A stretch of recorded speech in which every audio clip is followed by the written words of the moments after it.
Thanks a lot, guys. I appreciate it. Oh, no problem. All right. So meanwhile, you'll have a little bit more time to go ahead and dig up some more good stuff up there in northern Florida about this. I'm curious to see what you come up with. Okay, David. I'm not making any college predictions this weekend, guys. I'm sorry. Oh, you're not. Okay. No, I'm not doing it. You don't have to hit the Michigan Wolverines. They're not playing this weekend, so you're off the hook with the Wolves. Oh well, okay. If you want one, take LSU to beat Alabama, and I'll call that straight up.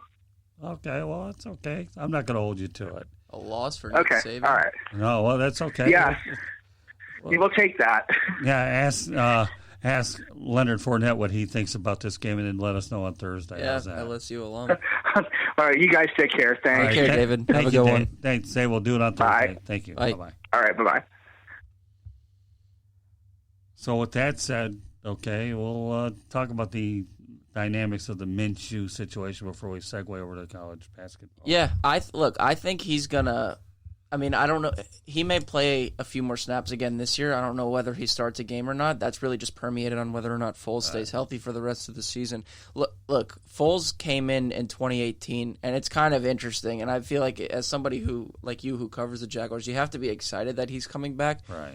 But with Minshew obviously in the back of your mind, considering that team now, and it's weird to say, I've never seen a backup quarterback. I mean, right now he's the face of the franchise in a very weird way, but I've never seen a backup quarterback, with that label thrust upon him. Yeah, look, Foles in the 2017 season came midway through when Wentz got hurt, around the same time when Wentz tore his ACL. I believe it was like week 9 or so. And what happened? All he did was lead him to the Super Bowl. Am I saying Foles is going to do that? No. But he's the right guy you want at this time, no? I mean, wouldn't you agree? Well, the bottom line, all I'll say about the matter is this, okay? David and I sat there in the press box, okay, and watched Foles get hurt. And we watched a guy that played all preseason, get an opportunity, did a pretty good job. Going into that game, he had 13 touchdowns versus 2 interceptions. Did he have a few bad series? Without a doubt. Okay. He's a rookie, of course. But you know what? He's not further along than most rookies here. He really is. So I think they're okay. Yeah. And if you really want to note, like I was talking about Carr and Stafford earlier, both passed under 60% their first year. Minshew through those 8 games or 9 games, 8 starts, 61.4% completion percentage. You'll have time to go ahead and look up Troy Aikman's stats his first year, too. Look. Not now, but I'm just saying, and when we carry this discussion, you're talking about a guy that played for a 1-15 team when he was drafted. Yeah, okay? you look. And then we'll talk about lots of different great quarterbacks that didn't have such great years. And then if you're going to do your statistical stuff there, you can do the Aikman versus Peyton Manning. Yeah, I'll just use dial-up NFL references. Well, that's what however you get it. I don't care. But the point is this. We can get into a lot of stats. I get it. I have no problem with it. I really don't. But you know what? Minshew's gotten a lot of good upside. He's a humble guy. And you know what? The Jacksonville Jaguars found their guy in the 6th round. I think David made a very good point when he said when he briefly discussed the respect that he earned in that clubhouse. I think that's going to bode well for him wherever he goes. Look, let's say hypothetically his future's not in Jacksonville. I'd like to see that because when they drafted Bortles out of UCF, I mean, he never really became the guy that they wanted. He had like 1 or 2 week stints where they're like, okay, you know what? He was inconsistent. Very inconsistent. I mean, he was what Tannehill was in Miami. But meanwhile, the guy won a playoff game. He did it with his legs. So a lot of quarterbacks haven't even won a playoff game. Look, Andy Dalton's never won a playoff game. But that's true. So, lots of great quarterbacks. And so it happens that Bortles did manage to manufacture a playoff win or two. They got him all the way to the AFC Championship game, only to be minutes away losing to the Patriots. But, Blake will find himself somewhere else, too. He's only on a 1-year deal out with the Rams. I didn't want to bring up Blake here because I felt I didn't want to get off track here, without a doubt. So, but when you look at the sum of the whole is, and put things in perspective, okay, Jacksonville's quarterback situation's good, and Minshew isn't going The future's anywhere. Bright there, man. The future is bright. I don't think they're going to get – I mean, look, the thing may manifest itself the way that Aaron Rodgers did. Not to say that he's going to be Aaron Rodgers, because Aaron Rodgers, for my opinion, may be the best quarterback of all time. But he's got time to learn, and I think that's all you really need to know at this point. All right, well, we welcome here to the South Florida Tribune Broadcasting Network, Damon Knight. What's going on, buddy? Not much, Scoop. How you doing? All right, how are you doing? I'm doing well. So So you got Yeah. Michigan State versus Yeah. Kentucky.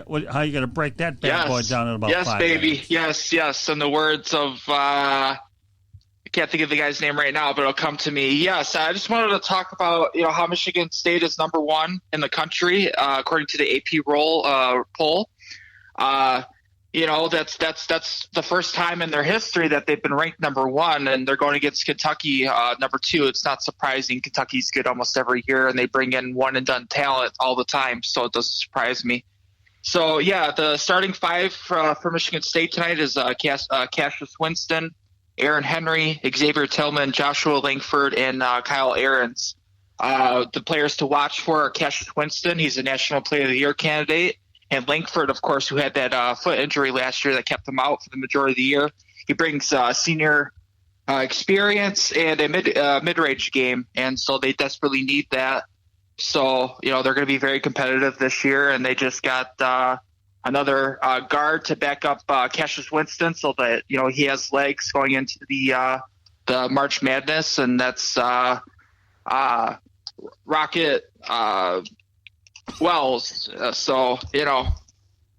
Rotz, excuse me. And, he's supposed to be a stud. He's supposed to be, the guy in the future. So it's going to be a very exciting year for Michigan State. Yeah, I don't know if I take a lot of stock in the early season games, but how do you not when Michigan State's always scheduling some great opponents? So kudos to Tom Izzo for always bringing in top-notch competition early instead of going by the old Dickie V saying that you're scheduling cupcakes or that guy. That's the guy I was thinking of. Stuff. Yeah, baby. Yep. So,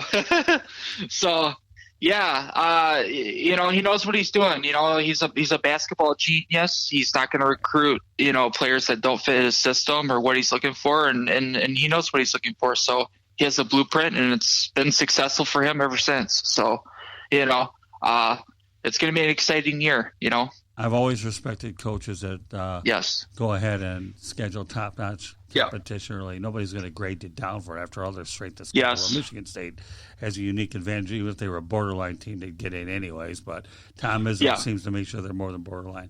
Anything you want to add real quick? He only has like 2 minutes. But no, I mean, that's a good point. Yeah, I mean, you'd like to sort out, obviously, the top-tier talent games throughout the season, but to start off against the good teams, and especially if you play well, I think that bodes well and get your guys into a groove as the season goes along. That's universal to every sport. Especially college basketball, a game that, a sport that is very fast-paced and, and it thrives on momentum and all that, jazz that goes with it. And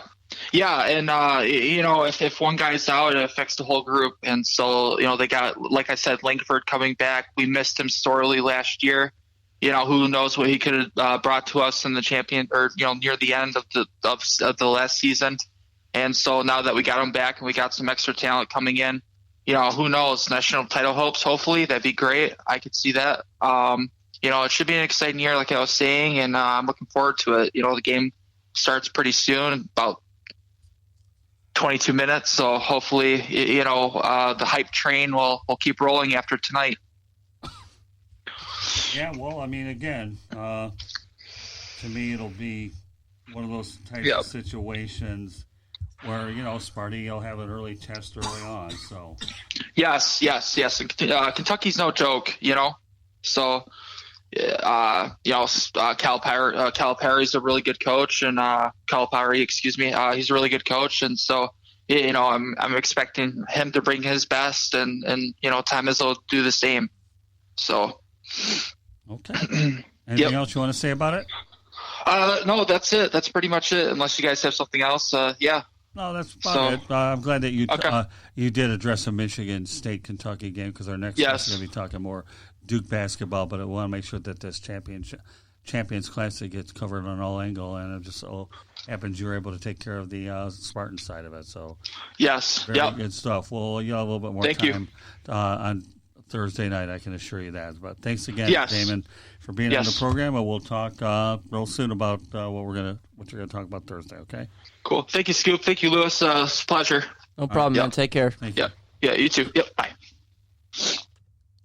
Well, our next guest, obviously, is a guy that's all too familiar with Michigan State sports.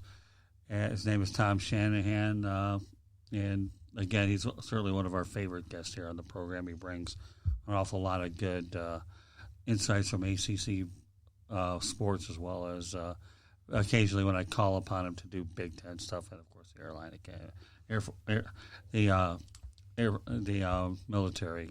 Yeah, it's kind of interesting the way that we have our guests here. They're always like specialized. They're almost like relief pitchers or position players. They play one particular position. You know, Shanahan's our college basketball and football aficionado, whereas like, you know, UK was always our, you know, our football news guy, kind of like our 24-hour news, just give us all the. Oh, he does, and I have other people that I bring on that can do it, or but Anthony Wood's done a really super job. But I'm a firm believer that no matter who you want to bring in, you want to make sure that the listeners have an opportunity that they can count on reliable information too. Yeah, no, absolutely.